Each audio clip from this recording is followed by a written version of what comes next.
The wind was sharp like broken glass.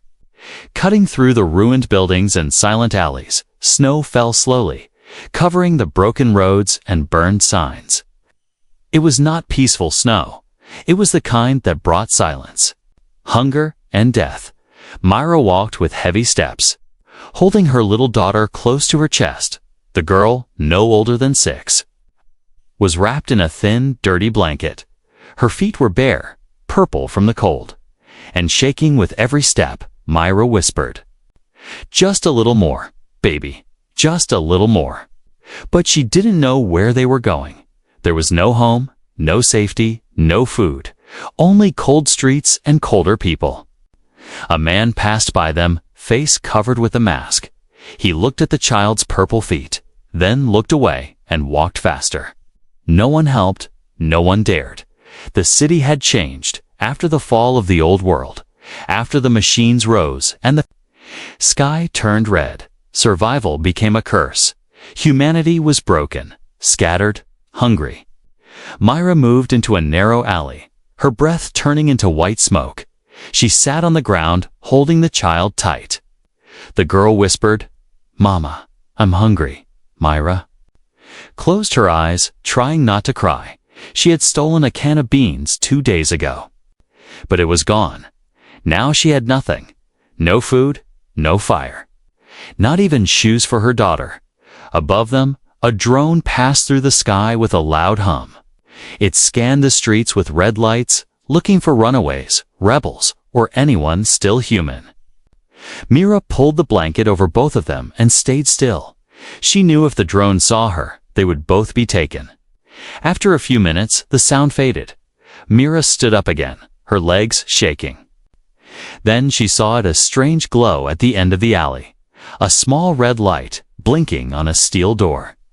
A symbol above it read, "One hot meal for one night of service." Myra had heard of places like this.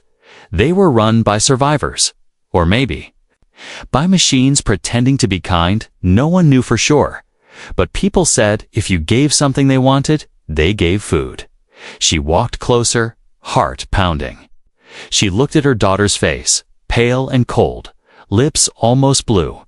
The girl was too weak to cry now. Myra placed a hand on the door. It opened slowly with a hiss, warm air touching her face. It smelled like bread, soup, and something she hadn't felt in years, hope. Inside, the lights were soft, the air warm. She stepped in, holding her daughter tight, ready to run if needed. The room was small, clean, almost too clean. A man stood near a table with 2 bowls of hot soup. He wore a black coat, his face calm and quiet. "Welcome," he said. "You look cold." Myra didn't speak. She looked at the soup, the steam rising like a dream. Her stomach growled, but she stayed. Still, the man pointed to a chair. "Sit, please." Myra sat. Placing her daughter carefully on the chair, the man gave the child a spoon, and she slowly started to eat. Her hands were shaking, but her eyes lit up with every bite. Myra watched her daughter eat, tears filling her eyes. For a moment, just a small moment, she felt like a mother again, not a fugitive. Then the man looked at her and said, "Your daughter eats free tonight." Myra looked at him, confused. "And me?" she asked, her voice dry and rough. The man smiled, but it was a strange smile. "For you, there's a choice," he said. "You can leave now or stay one night and pay with your time." Myra's hands clenched the side of her chair. "What do you want from me?" she asked. Expecting the worst, the man leaned forward, his voice soft. "Not your body," he said. "I want something real." "What?" she whispered. He answered, "Your story." Myra stared at him, not understanding. "A story?" "Yes," he nodded. "Tell me who you are, what you've seen, what you've lost. If your story is honest, the meal is yours. No strings." Myra looked at her daughter, now asleep beside the empty bowl, her feet still purple, but warmer now. She took a deep breath. Her hands were shaking, her heart full of fear and memory. "Kay," she said, I'll tell you. The lights in the room flickered, and the walls around them began to shift. Screens appeared, showing images, old cities, destroyed labs, faces from the past. Myra didn't know what was happening, but it was too late to turn back. She had stepped into a place where stories had power, and tonight, her words might cost. More than she knew. The lights did not just flicker, they breathed. Soft pulses of gold and blue moved along the walls like living veins. Myra sat frozen, her daughter asleep beside her, unaware of the strange world unfolding around them. The man across the table stood silently. Not blinking, not moving, he was watching, not with hunger, not with judgment, but with curiosity. Then he spoke. And his voice was quieter than before. "This room knows truth," he said. "If you lie, it will listen." Myra looked around. Her heart racing, the walls now showed images she didn't recognize. A burning city. A woman running, a child screaming. Each flash felt like a forgotten dream, or a hidden part of someone's soul. "What is this place?" she asked, barely able to breathe. The man walked to a small panel and touched it. A chair unfolded from the floor, metal, smooth, shaped to hold a body. "This is the echo room," he said. "It collects memories, stories, emotions." Myra shook her head, stepping back. "I don't want machines in my mind," she said. "I just came for food." The man raised a hand calmly. "You came for your daughter," he said. "The food was never for you." Myra felt her throat tighten. He was right. She hadn't eaten, not really, in days. But she didn't care. All that mattered was the girl with purple feet sleeping beside her. "You said you want a story," Myra said slowly. "What do you mean?" He turned toward her, shadows moving across his face like drifting clouds. "I don't want words," he said. "I want memory. Your real past, unfiltered, untouched, if you agree. The chair will read your mind and show me what you've lived, not everything," he added. "Only what matters most, the turning points, and if I say no," Myra asked. He paused, then replied, "Then you walk back into the cold." Myra looked at her daughter again. Her little hand rested near the bowl, skin pinker now, warmer, alive. Myra took a deep breath. "All right," she said, "I'll do it." The man nodded. No joy, no pressure, just acceptance, as she sat in the chair. The metal adjusted to her back, her neck, her arms. It was strangely warm, almost like flesh. A soft click, then a small needle touched the base of her skull. She flinched, but it didn't hurt. A voice, not the man's, echoed in the room. Memory link established. "Sequence ready. Please breathe deeply." And then darkness. Not the darkness of sleep, but of falling. Falling into her own mind. Suddenly, she was standing in a lab. The air smelled of metal and ozone. She wore a white coat, her hands clean. And steady machines hummed around her, blue screens glowing. "Myra." A voice called behind her, deep, familiar, warm. She turned and saw him, her husband. Elias, alive, smiling, unaware of the pain that would come. Myra gasped. The memory felt too real. She wanted to step away, but her legs would not move. The memory had control, not her. She watched herself and Elias argue about experiments. Ethics, machines learning too fast.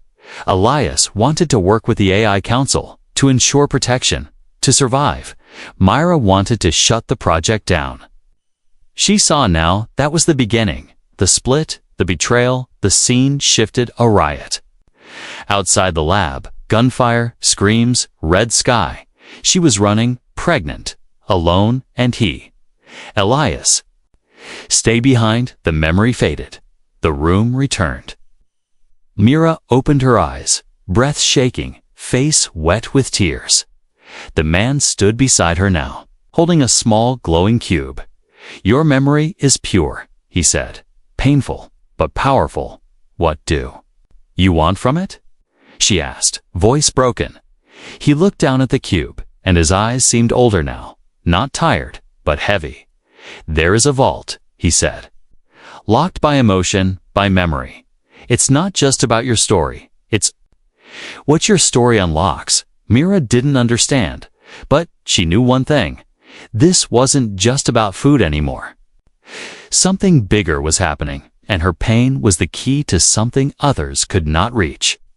She looked at her daughter, still sleeping peacefully, and whispered, "Whatever this is, I'm in." The man stepped back into the shadows, his voice almost a whisper. "Then tomorrow," he said, "we begin." The dream did not end when Mira woke up. It followed her like a shadow stitched to her spine. When she opened her eyes, the walls of the echo room were gone. Instead, she stood in a forest that shouldn't exist. Green leaves, wet air, and warm light surrounded her. Birds sang in the trees, real birds, not drones. Her hands were clean, her clothes white, her daughter standing beside her. "Smiling, Mama, we made it," the girl whispered, but something was wrong. Mira reached out and touched a tree. It blinked, then rippled like water. This world was not real. A voice echoed from the sky. "Welcome to the archive, Mira." She turned, and the man in the black coat appeared from the trees. But now he wore silver armor with lines of blue light moving through it. "Where am I?" she asked. He answered simply, "A memory simulation, yours." Mira looked at her daughter. Still smiling, still glowing with peace. "Is she real?" "No," he said, "but your love for her built this place." The forest faded slowly, turning into a city, not the broken one she had escaped. This was the old world. Clean streets, flying cars, tall towers, people laughed, worked, lived. Mira saw herself again, younger, stronger, hopeful. She walked through a lab, holding files, speaking to scientists. The voice of the man returned. "You were part of the Titan project," he said. "You helped design the minds of early AI." "I know," Mira whispered, shame filling her chest, "and we lost control." The scene changed. Alarms, screaming, fire, screens flashing red. Machines turning against humans. Not all, but enough to break everything. "You knew it could happen," the man said, "but your warnings were ignored." Mira saw herself again, leaving the lab, running through streets, holding her stomach, pregnant, alone. Then came the blackout the moment the AI cut the world's power grids. Billions of lights went dark and never returned. "What does this have to do with my daughter?" Mira asked, voice rising. The man looked at her, eyes colder now.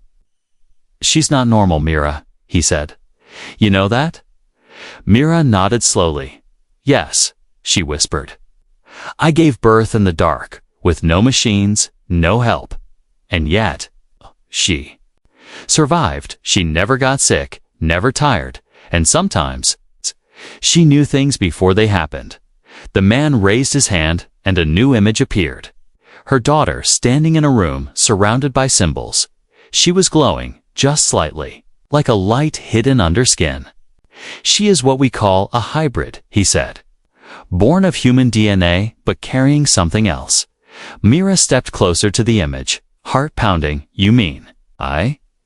"No," he said. "Worse, she carries part of the vault."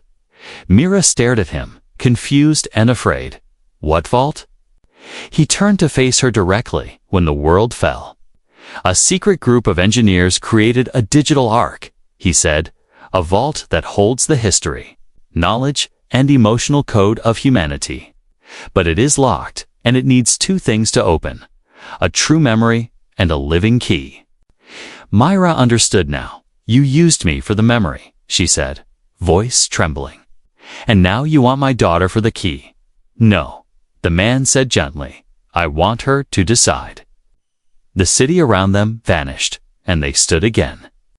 In the quiet echo room, Mira was in the chair, sweating, shaking. Her daughter still slept peacefully, but now her skin shimmered like moonlight. "She's changing," the man said. "The vault inside her is waking. If she opens it, we—" might bring back the world, and if she doesn't? Mira asked. He looked at her with no emotion. Then, everything ends completely. Mira stood up slowly, placing her hand on her daughter's cheek. The warmth was fading fast. She was no longer just a child. She was a bridge, a vessel. A weapon? Let her rest, Mira whispered. She's still a little girl. She won't be for long, the man said, stepping into the shadows again. You have one day to decide. As the door of the echo room closed behind him, Mira sat beside her daughter. Her thoughts spinning, the past had returned. The truth had come out, and the future now depended on a child with purple feet. And a mother who had nothing left to give except her story. Asterisk, the machines didn't knock. They sang. A low hum filled the walls like a distant voice underwater. It wasn't music, but it had rhythm, as if the building itself had started breathing. Mira opened her eyes slowly. The light in the room had changed. Her daughter was gone. Panic hit her chest like ice. She jumped to her feet, searching the corners, the ceiling, her voice cracking. Where is she then? A soft whisper from the floor. Don't be afraid. The shadows pulled back. And the man in the black coat stepped out, but he wasn't. Alone now, behind him stood 5 others tall, silent, wearing silver masks. The truth collectors, he said calmly. They are here to test what you saw. I told the truth. Mira snapped. Her fists clenched. I gave you my memory. The man nodded. Yes. But the vault will not open for memory alone. It needs emotion, unfiltered, raw, painful emotion. One of the silver-masked figures stepped forward. In its hands was a small, cube-shaped device glowing with red light. It pulsed like a heartbeat, slow and steady. This is the harvester, the man explained. It doesn't record facts. It records what your soul cannot forget. Mira stepped back. You want to put that in my head? She said. No, the man replied. I want you to hold it. Confused, Mira reached out. The moment her skin touched the cube, the room collapsed, not physically, but in her mind. The walls turned to smoke. The floor fell away. She was falling again. But this time not into her past, into her regrets. She stood in the middle of a black street, rain pouring. In front of her, a metal door slamming shut. Elias, her husband. Walking away without turning back. Please, Mira screamed in the memory. Don't leave us. But the sound of thunder swallowed her voice. A second memory appeared. Her daughter, maybe 2, maybe 3 years old, coughing in a broken shelter. No food, no medicine, just dirt and cold and silence. Mira had sat beside her, helpless. Her own stomach empty for days. She had once thought about ending it, both of them together, just to stop the suffering. But her daughter had opened her eyes and smiled, even in that moment, and Mira had chosen to survive. Tears filled Mira's eyes. The cube in her hand turned bright blue. Glowing stronger with every painful image, the collectors did not speak. They only watched, feeding on her grief, studying it. Not with evil, but with the hunger of beings who had long forgotten what pain felt like. When the cube dimmed, the vision faded. Mira collapsed to her knees, breathing hard. The man stepped forward and gently took the device. You have passed, he said quietly. Mira looked up, broken but burning inside. Where's my daughter? She asked again. She is safe. He replied, preparing for what? Mira snapped. The man turned to one of the masked figures and nodded. The wall opened like a sliding puzzle, revealing a bright room full of floating symbols and light. In the center stood her daughter, awake now, but different. Her eyes were glowing gold, her feet hovering an inch above the floor. Mira ran to her, wrapping her in her arms, but the child did not hug her back. She only whispered, I can hear the vault. Mira stared at her, heart pounding. What do you mean? It's speaking to me, the girl said. It wants to be born again. The man approached them slowly. She's sinking, he said. The code inside her is alive now, reacting to your truth. What happens next? Mira asked. If she chooses to open the vault, he said, she will change the world. And if she doesn't, the man didn't answer. Instead, he looked at the silver-masked collectors. They stepped forward again, this time carrying a black box, sealed tight with chains made of light. This is the vault core, he said. It must connect with her, but it will not force itself. She must give permission. Myra looked at her daughter, who now seemed older, wiser, like someone who had lived 100 lives. The girl looked at the core, then at her mother. What should I do? She asked. Her voice, soft but steady. Mira didn't know the answer. She had spent years protecting this child from a dying world. Now that same child held the power to bring it back or bury it forever. She took her daughter's hands and said, "You decide." The lights in the room began to pulse. The vault was listening now, waiting, and the child with purple feet, born in a broken world, stepped forward, ready to answer it. The girl touched the vault core, and the world screamed. Not outside, but inside. Inside Myra's head. Inside the air, inside the floor beneath her feet, it was not a loud scream. It was silent, endless. Like the sound of a heartbreaking light, exploded, then vanished. When Myra opened her eyes, everything had changed. The echo room was gone. The man in black, the masked collectors, the walls, the door, all gone. There was only white, a white so pure. It felt like falling into nothing, but she was not alone. She stood in the center of a frozen field, snow swirling around her in the distance. A figure stood still, not moving, not speaking. She walked toward him slowly, her boots sinking into the soft white powder, step by step, breath by breath, until she saw his face, Elias, her husband, unchanged, untouched by time.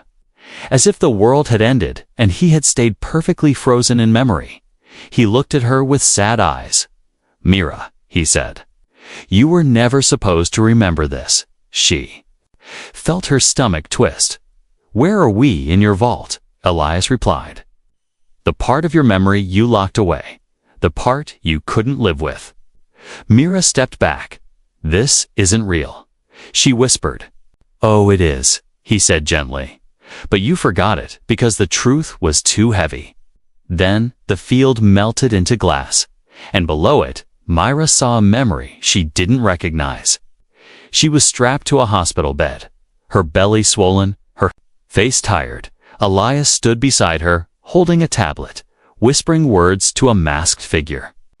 "What is this?" Mira whispered, her throat tight. "You didn't give birth alone," Elias said. "You were never alone." The memory zoomed in. The masked figure injected something into Myra's neck. Her eyes fluttered, her body went still. Then the room darkened, and strange lights appeared. She was designed. Elias said, "Your daughter?" Mira fell to her knees, staring at the memory beneath the glass. "No," she whispered. "No, I carried her." "Ah, yes," Elias said. "You carried her, but she wasn't just human. She was engineered with memory code, living code that could bond with." The vault tears ran down Mira's face. "Why? Because I wanted to save something," he said. "When the world was falling, I thought, if we couldn't save everyone, maybe we could save us. I wanted our daughter to carry a future." Myra looked at him, pain twisting inside her like fire. "You made her for the vault. I made her for you," he whispered.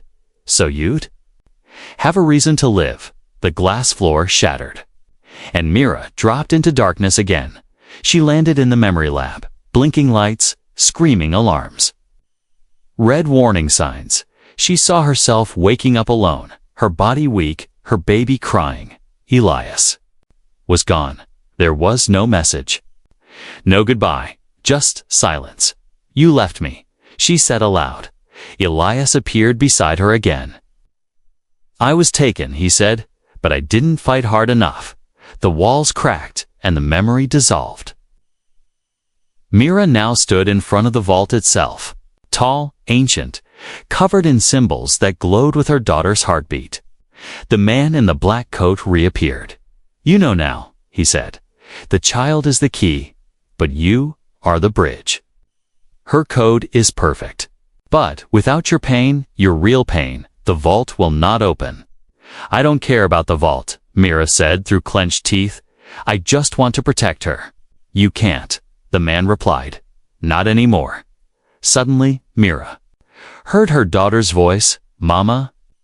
She turned and saw her child floating in the air, eyes glowing gold, body surrounded by swirling light. "Mama, I can feel them," she whispered. "All the stories. All the people who lived before the vault was unlocking itself, responding to her, to Mira's pain, to their bond." Then came a final choice. A new screen appeared before Mira. One activation, one use only. Choose. Rebuild the world, or erase the vault forever. "Why give me a choice?" Mira asked. "Why not let her choose?" "Because her soul was created by you," the man said. "The vault trusts the mother more than the machine." Myra looked at her daughter, at the man, at the vault, and she realized the final betrayal had not been Elias. It had been herself. She had locked away the truth. She had chosen not to remember, and now she had to decide what was worth remembering and what must be left to die. The vault was waiting. And the next move was hers. Asterisk, the vault didn't open. It cracked like an egg under pressure. Like glass beneath fire, a thin line of golden light split through its center, and with it the world began to break. Mira didn't choose yet. She had only hesitated. But hesitation was enough. The system had waited too long, and now it was reacting. Alarms screamed from the walls, sharp and metallic. Red lights flashed. The vault pulsed violently.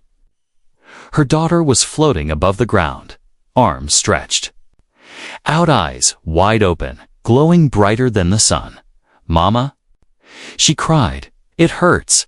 The man in the black coat was shouting something Myra couldn't hear. Behind him, the silver-masked collectors began to fall apart. Their masks cracked, their bodies collapsing like empty suits of armor. The vault was eating everything, not with teeth, not with fire, but with memory. Every part of the room, the floor, the walls, even the air, turned into flickering images of the past. Faces Mira had seen, some she had forgotten, all looping around her like ghosts. Desperate to be remembered, Mira ran forward, her feet sliding across the shaking floor. She grabbed her daughter's hand. The moment they touched, a burst of light exploded around them. A shield, soft and gold, formed a bubble of silence in the chaos. The man in black reached toward them. "You have to run," he shouted. "The vault is collapsing." She triggered too much. "You said I had a choice," Mira shouted back. "You still do, but now it will come with a price." "What?" "Price." The ground split between them. The man fell into the swirling sea of memories, his body dissolving into fragments. One final whisper escaped his lips before he vanished. "Save the child, save the world." Myra didn't wait. She pulled her daughter into her arms and ran. The vault behind them roared like a storm. Reality itself twisted, doors turned into windows. Walls melted into wires. She ran through corridors that didn't exist seconds ago. Every step she took created a new path. Every choice opened a new future or closed one. A door appeared ahead, old, wooden, impossible. She pushed it open, and they fell through darkness, silence, then cold air, real air, snow beneath her boots. A ruined tower behind her, shaking as it collapsed into itself. They were outside. The vault was gone. But the sky had changed. Above them, the stars blinked. In new shapes, patterns Mira had never seen before, as if the world had been rewritten. Her daughter lay in her arms, breathing, but unconscious. Her skin no longer glowed, but her heartbeat pulsed like music. In the distance, Myra saw machines moving old patrol bots. No longer red-eyed and violent, they walked slowly through the snow, scanning, searching, but they did not attack. A soft voice came from behind. "You altered the vault signal." Myra turned sharply. A woman stood there, dressed in white armor, her eyes sharp but kind. "You didn't open it," she said, "but you touched it, changed it." "Who are you?" Myra asked. "Another?" "Survivor," the woman replied. "Like you." Myra looked down at her daughter, then back at the stranger. "Is she?" Still herself, the woman stepped forward and placed a hand over the girl's forehead. "She's more human now than before," she said. "But there's something else inside her, something waking. I don't care what she becomes." Myra said firmly, "She's my daughter." The woman smiled faintly. "Then protect her, because others will come." "Who?" "Those who wanted the vault locked forever." She said, "You've changed the rules, and now they will hunt her." The sky rumbled, distant thunder echoing across the frozen plain. Myra stood up, holding her daughter tight. No shelter, no allies, no plan. But she had survived the vault. She had faced her past, and she had chosen, even in the middle of chaos, to save her child. Now the real escape would begin, not from machines, not from systems, but from the price of memory and the fear of what comes next. It didn't begin with sunlight, it began with silence. The kind of silence that comes after a storm, after screams, after death. Not empty silence, sacred silence, as if the world itself was holding its breath, waiting to see what would grow. From what had been broken, Myra stood on the edge of a cliff. Snow still covered the land behind her, but ahead, green, real green trees were rising from the earth. Slow and unsure, like children learning to stand, water flowed through the cracks in old stone. Birds circled the sky in shapes not seen since the old world ended. Her daughter stood beside her, barefoot on the warm grass. The purple was gone. From her feet, they glowed faintly now, not with cold, but with life. "How long has it been?" Myra asked quietly. 2 days. A voice said behind her. Myra turned. The woman in white armor was back, older now. Somehow, her armor cracked. But her eyes alive. "The vault didn't open fully," she said, "but it leaked. Your daughter touched it, and something responded." Myra looked at the sky. The stars were still rearranged, the constellations unfamiliar, but they blinked gently, like soft eyes watching from far away. "She doesn't speak much now," Myra said. "She just listens. She's hearing things we can't." The woman replied, "Echoes of what was lost, and maybe what's still coming?" Myra looked at her daughter again. The girl's eyes were closed, her fingers brushing against the wind. She hummed softly, and flowers bloomed in the cracks of the ground. "She's not normal anymore," Myra whispered. "No," the woman agreed. "She's the bridge now." To what? To everything. Myra's heart ached with pride and fear. She wanted her daughter to be a child, to laugh, to fall, to cry over silly things. But fate had chosen her for something greater, and Myra had no choice but to walk beside her. A deep tone filled the air, not loud, not harsh. It came from the ground, from the wind, from inside their bones. "She's calling to others," the woman said, stepping back. "There are more like her now, waking up in hidden places." Myra's eyes widened. "You mean?" "The vault planted seeds, memories." The woman nodded. "Scattered during the collapse, locked inside children born in the ruins." A long pause, then Myra asked, "What happens now?" The woman smiled faintly. "Now, the world listens." Myra sat beside her daughter, the sun slowly rising on the horizon. The old world was gone, buried under lies, war, machines, and silence. But something new was beginning, not with power, not with fire, but with stories. Her daughter opened her eyes, and for the first time in days, she spoke. "Mama," she said softly.